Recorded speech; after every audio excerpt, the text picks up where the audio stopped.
Good morning, everybody. It's Tom Christie back in the carving shop. Welcome back to my YouTube channel. I hope it's being helpful to you. If it is, please hit the subscribe button. I appreciate it. It's free. It doesn't cost anything. I want to keep it that way, but that's a great show of support. If you would hit that subscribe button. And we're going to start a new series today on carving a pair of redheads. I'm going to try to avoid duplicating a lot of things, so I'll probably bandsaw the rough shapes out so that we can start with the carving process. If you're new to my channel and you don't know how to bandsaw a decoy out, there are plenty of videos that I have on my channel that'll show you how to do that. One would be the Drake Mallard series. That kind of goes from beginning to end on the carving of a Drake Mallard, including step-by-step bandsawing the bird safely out. Well, let's get started on the redheads. I've got my study bills ready to go, but first I've got my patterns ready to go. First thing I'm going to do is get those bandsawed out, and then I'll be back. Welcome back. Okay, I've got the birds bandsawed out, and I went ahead and put a center line on both bodies and also on the head. If you've watched my other videos, that's the way they always start, is so that we can check our symmetry as we go. I'm going to do the carving on the drake's head. The carving on the hen's head is very similar. These are both in kind of a lower head, relaxed position. They will be different. The hen's head is tucked down further, but the sequence of carving, the tools that I use are going to be applied to both of these birds, so I'll just focus on the drake. First thing I want to do is get the bill penciled in place on the head, and I've used this study bill to do a cutout so that I can use that as a pattern for the bill itself. And let's talk briefly about some of the characteristics of a redhead drake. For those of you that don't have a study bill, this might be helpful. The nostrils are pretty elongated, so that's one thing to notice. And the enclosures are also elongated, so very long and narrow. From the top down, they're pretty wide spaced. And there's almost a shelf there. So the nostrils kind of go down from this central shelf. So we're going to want to make sure we get the width right on that. The nail is pretty traditional, and a little curvature up. Just note the shape of this upper mandible and a little bit of the lower mandible exposed here.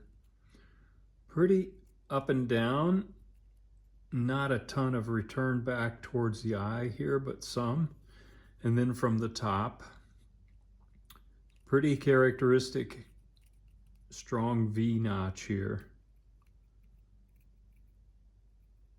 So we'll want to use the study bill, get some dimensions on all of those things and make sure we duplicate that so that it looks like a redhead. Underneath, not going to do too much carving, but just give you a quick shot of that as well, as long as we're here. Pretty traditional on all birds to have this little return of the nail underneath, and then this characteristic V that doesn't quite meet that. There's normally a little space between, and then spreads out at the bottom. And here's the throat, or the chin, if you want to call it that, as it meets the lower mandible there. All right, let's get this head laid out so we can get carving. Just going to use my pattern, get that centered. I did put some dimensions for myself here so that I get this centered correctly.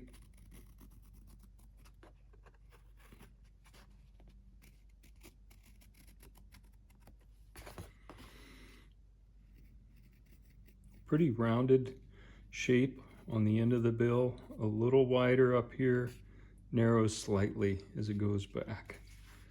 I'm going to also mark on the underside, same routine, so that we have a pattern top and below.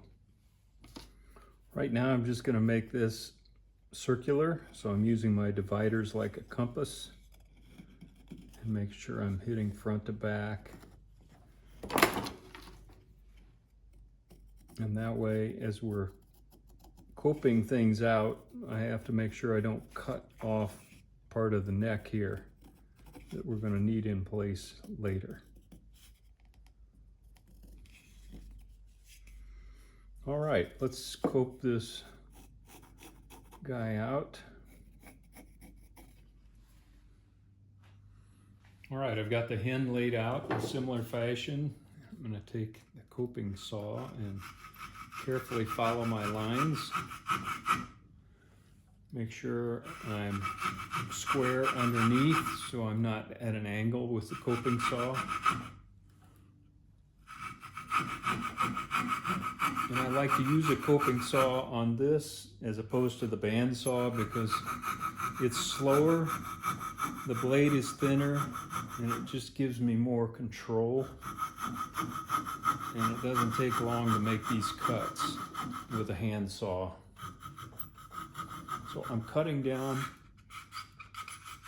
on this side basically to this line, and now I'm going to go in from the side.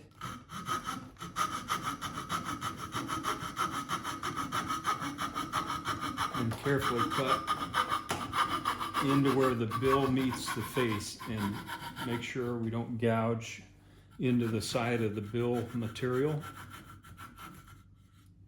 So I'm going to do the same thing over here. You probably see a little better on this side. Again, make sure I'm square. If anything, I'm cutting a little outside my line to give myself some room to sand and remove a little material and not get the bill too narrow in the process. Now I'm going in following this line.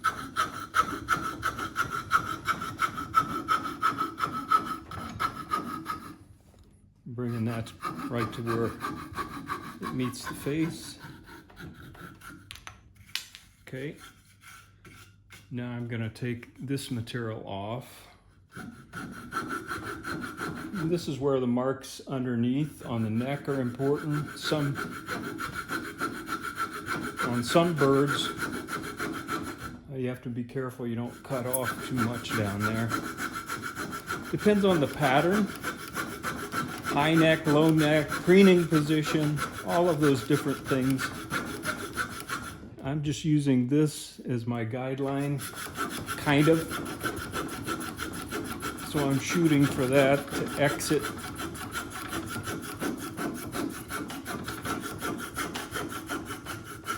And I overshot a little bit, but that's not critical.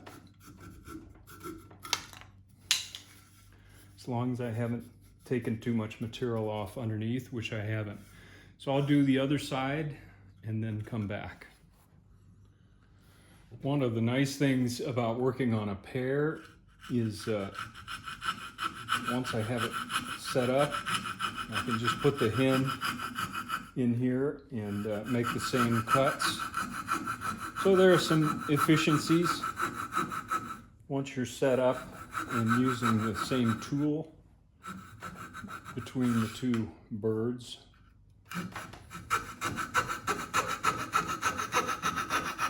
So I'll get her cut out as well, and then we'll work on the back of the head. I am going to use the bandsaw to clip off these pieces. You know, we're not dealing with the bill. It's a pretty quick cut, and there's a nice stable surface here to keep my hands away from the bandsaw.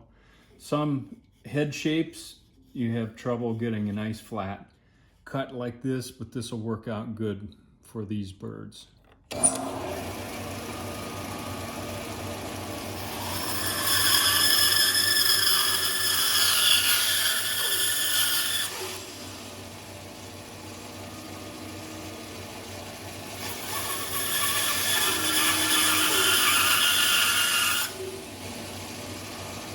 quick cuts.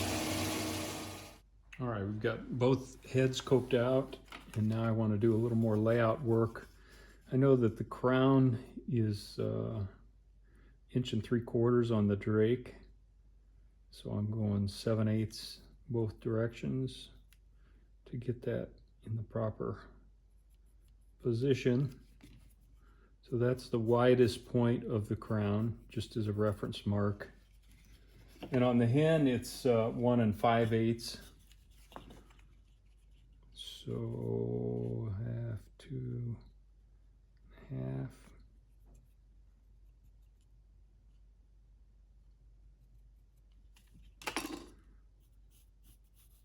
So I know that's the widest point on the hen as a guideline.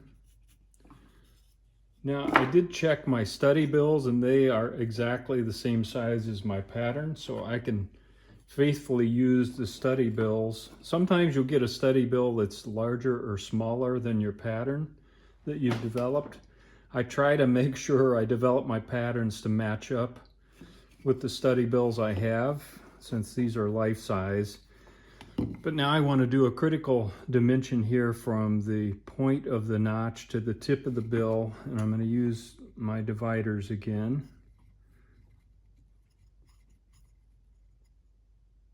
Get that dimension and transfer it to the carving. Make sure I'm working on the drake. Yep. I'll do the same thing on the hen. The hen's bill is a little shorter than the drake's. Hopefully you can see that in comparison. Width-wise, they're about the same, but the drake has a slightly longer bill. Other than that, they're very similar in shape and structure. So you can get one study bill and have it pretty well knocked for both. I also want to get a dimension, if I can find my rule, on the width here at these points. And it looks like it's right at 1/2 inch. So I'm going to transfer that to my carving, at least give myself a guideline. I know the notch is that wide. And you could eyeball this. I'm just going to show you there's one more dimension you can get if you want to, if you're not comfortable with eyeballing, and that is from there to there, and then transfer that from that point to that width that we know, and to that width. And that keeps everything symmetrical. And then I'm going to look at the shape of this notch. Some are very V, some are very shallow. The Redhead has quite a deep notch, and it starts this direction and then cups in and then comes to a point. And I think that's really critical to conveying the essence of the species, is getting some of these key characteristics and shapes right. So I'll do that on the hen as well. And then once we have those positions established, I can go ahead and join this up, because I know the crown is going to come into the notch at that width. And then as it goes to the back, it's going to narrow up. It doesn't come to a point, but definitely narrows. So I'm going to sketch that in for our carving needs later. I'm going to reestablish this line. I like to keep that eye channel line in view and not lose it as we go. I'm going to start with this little 1/8 inch round ruby bit, little cylinder, and use that bit to go in on the side of the notch on both sides and lower the bill, so we leave the notch raised in the center. So I'm just using the side of that bit to work it down into the wood and smooth out the material. We don't have to remove much, just enough to raise that notch a bit above where the bill hits the face. Just doing that on the opposite sides so that, and just checking to make sure we have good symmetry between sides. So that's about all it takes. I'm going to pencil that back in, take a look at my lines, make sure I'm happy with the way they look. Give you a little view of that. I'm going to do that on the hen. I know I said I would carve the drake primarily, and I'm going to focus on the drake, but where there are opportunities to show both, I'll just go ahead and show a little bit of work on the hen as well. The advantage here of having the pair is I can go right, use the same tools and go right at that notch as well after I have it laid out. So it's an efficient way to carve.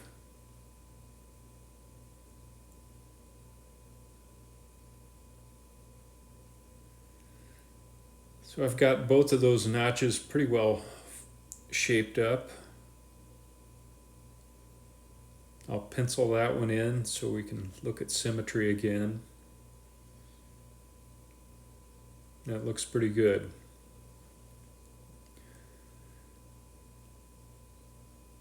Now I want to work in these areas to reduce the width of the crown area. So we'll be removing wood here where I'm putting X's, and I'm using this 3/4 inch round nose saber-tooth bit, and just very carefully, you've got to keep your hands away from that bit. It'll bite you. Keep a firm grip on the head. So I'm using that to reduce wood in that crown area and leave the cheek.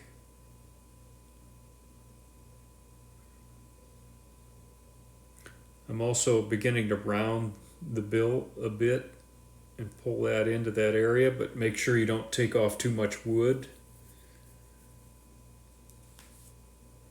These bits remove wood pretty quickly, so you've just got to maintain a light touch. Now I'm using that to take the roughness off the side of the bill where we coped that.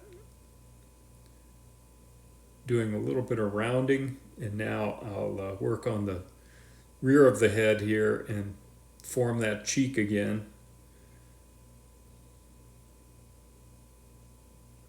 I'm really working against the grain here, and I'm pushing it pretty hard. You can see the smoke coming out of there.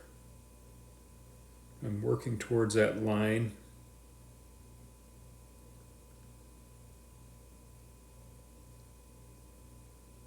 Beginning to form the back of the cheek there.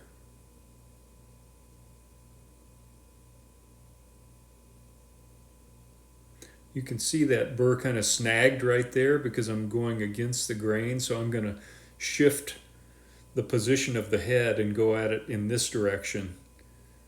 You just have to be careful which way the grain is going, especially if you're pushing hard like I am right now to remove wood quickly.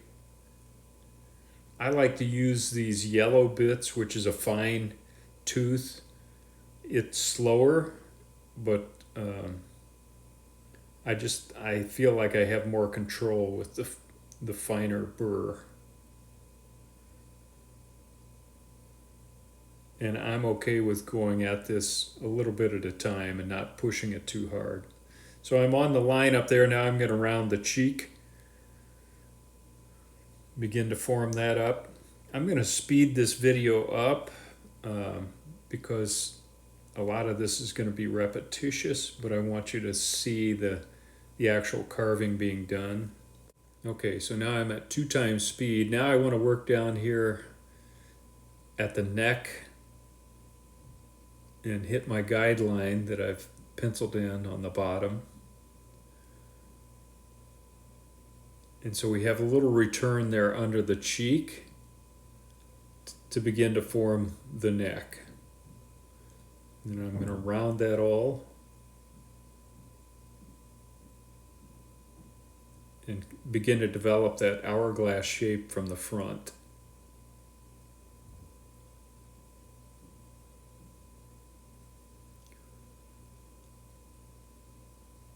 So I'll keep working this, and I'll do the other side as well and then come back. Okay, I got the drake done on both sides, and I was able to get in and under the neck with the bigger burr, but the hen is in a more tucked position, so I'm going to shift to a ruby bit, a little cone-shaped ruby bit, and that allows me to get in that tight neck area and remove wood.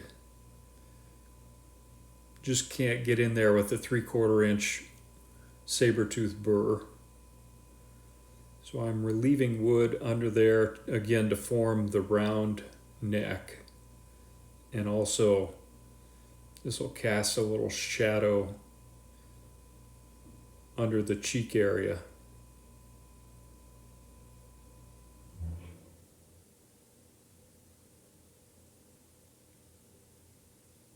Do the same thing on the opposite side. The ruby burrs are more forgiving. The ruby grit bits are more forgiving because they're more like sanding the wood away as opposed to ripping or tearing with the actual burrs. So you have, in my estimation, more control with a ruby bit. They just remove wood more slowly. So I'm just shaping that area up, and I can get clear in under the neck and remove the bandsaw lines that are under the neck there with this bit, and then rounding into the cheeks.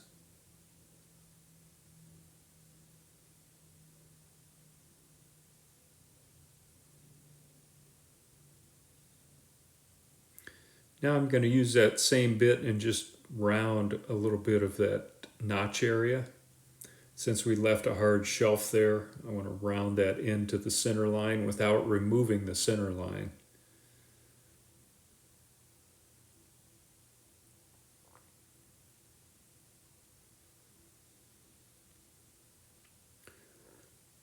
Might as well do that on the hen while I have the bit fired up here and ready to go.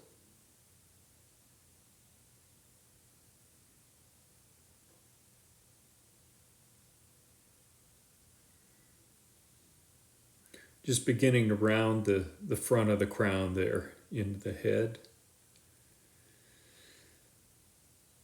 Now I want to work on this little return up at the top as it ties into the notch. And we won't have to take out much wood there on this redhead. But you can see I want that to go back towards the eye just a bit, and I'm going to use this little 1/8 inch ruby bit to go in and cut that in.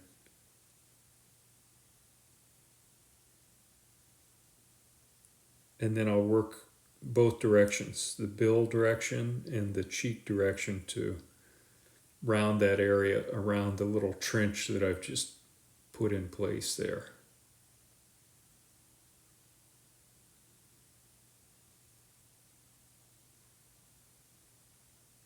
I like this little ruby bit because the end of the bit has grit on it too, so you can use the end to carve and also the side of the bit to carve. I'm going to speed the rest of this up a bit. Just finishing that up, repenciling, looking at symmetry. That looks pretty good. And now I want to work in the corner where the upper and lower mandible meet, getting a dimension from the study bill, from the tip of the bill to that rictus area where the upper and lower mandible meet, and then penciling in where I need to remove a little wood on both sides to form that cheek and give us a little more working area here. So I'm going to be taking wood out both sides in this area. To do that, I'm going to use a little 1/8" ruby bit, use the side of that to dig in. I like this bit because it has grit on the end of it as well, so while I'm using the side, I can also use the end to remove wood as well. So I'm shaping that cheek up and maintaining the width of the bill as it goes back into the face here by narrowing it, removing material in that area. I'll speed this up so that we can get through it a little quicker. Now I'm going to recheck my dimension. It looks like I've got enough material removed. Now I'm going to use this little bullet nose bit to round that area and remove any grinding marks and just smooth everything up.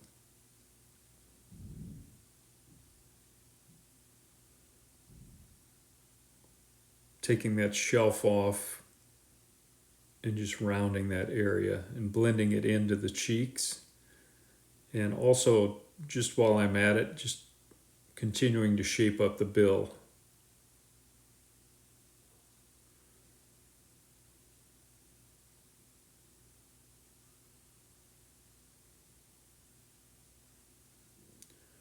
I'm going to mark that dimension on both sides now that we have the material removed. I'm going to follow that shape of the upper mandible and pencil in a guideline for myself on both sides.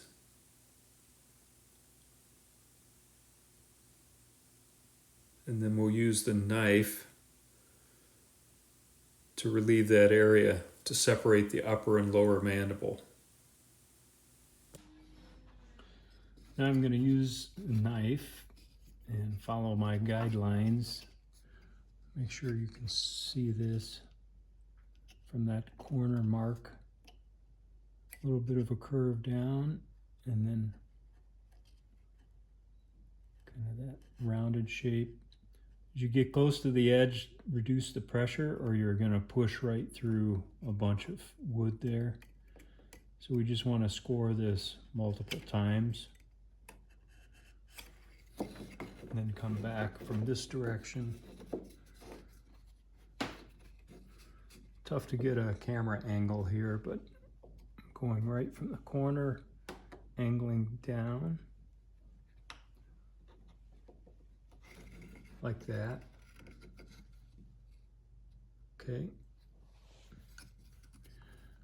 And then going underneath and again with light pressure, score and gradually deepen this to where that corner piece is free to pop out.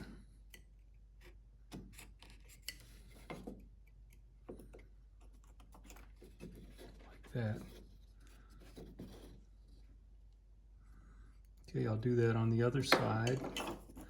Check your reference, make sure those curves are looking similar. I'm pretty happy with that.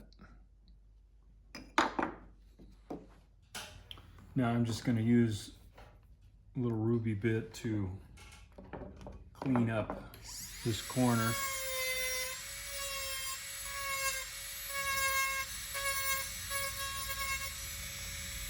Kind of smooth it out.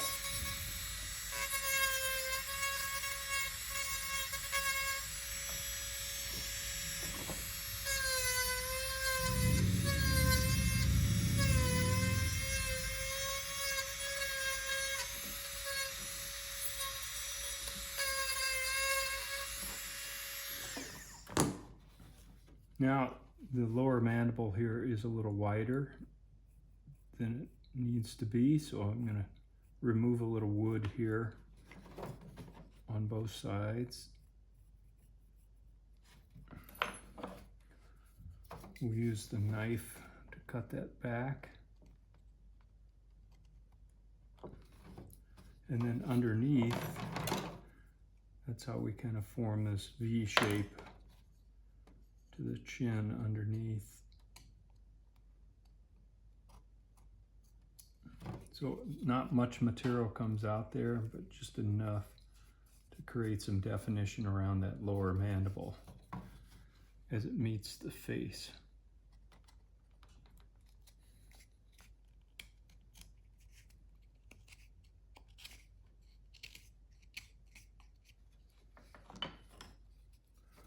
So again, we'll clean that up, but I wanted to show you that's kind of the way we define this. Like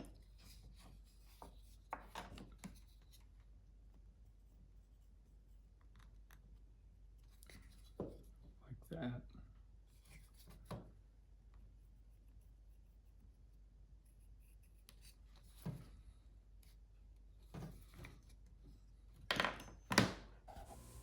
Next, I want to set the proper width between the eyes. And right now I've got a dimension, a reference dimension, and they're a little too wide set. So we need to work to create that eye groove so that the eyes will be set at the proper depth. So I'm going to use this little ruby bullet-nosed bit. We don't have to take a lot out here, just a little bit to bring it in a little narrower. If we don't do that, when we set the eyes, they're going to be bugged out and too far apart. So this is kind of a critical dimension to pay attention to. I see this a lot in competition. People setting their eyes way too narrow or way too far apart, and it just sticks out like a sore thumb. So check your reference materials. Get some of Pat Godden's patterns. They're great for this purpose. They'll give you a dimension between eyes that you can get. Or you can pull that off the pattern, in other words, from a front view. And it's critical to get these set at the proper depth. Let's check. Looks like I'm where I need to be already. So now I'm going to spend a little time and just blend that area and soften so I don't have any hard carved lines left that are going to cast an odd shadow. So I'm just blending that back into the cheek, blending up and down both ways.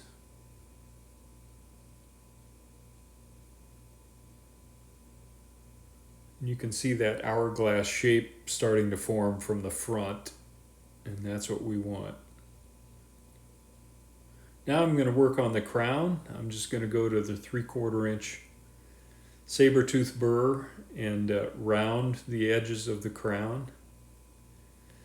This is another area that a lot of people are afraid to take material off, and they end up with a real square looking head from the front. We want a nice rounded look as you look at the bird from the front. Try to avoid that Frankenstein square head syndrome. So I'm just using this bit going back and forth and rounding.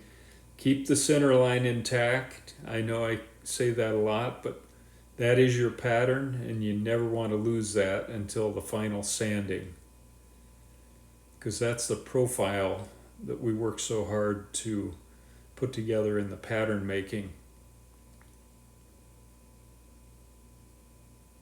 And it's critical. So I'll speed this up for the rest of this particular segment. Just working around that other side. And this narrows at the back. Once you go past the eye, the head begins to narrow.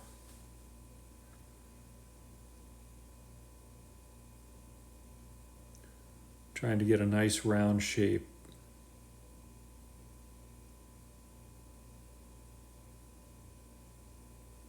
And blending that right into the bill. That's getting pretty close. Here's just a quick view of the roughed out heads. You have a view from the front. See that kind of hourglass shape. Very rough at this point. But we've got a lot of work done on the heads. Okay, I think we'll call it a day on session 1 of carving the Redhead decoy pair. Got the heads roughed out, the bodies bandsawed out, and we'll begin roughing bodies next and continuing to work on the details of the head. Till next time, Tom Christie signing out. Good carving to you.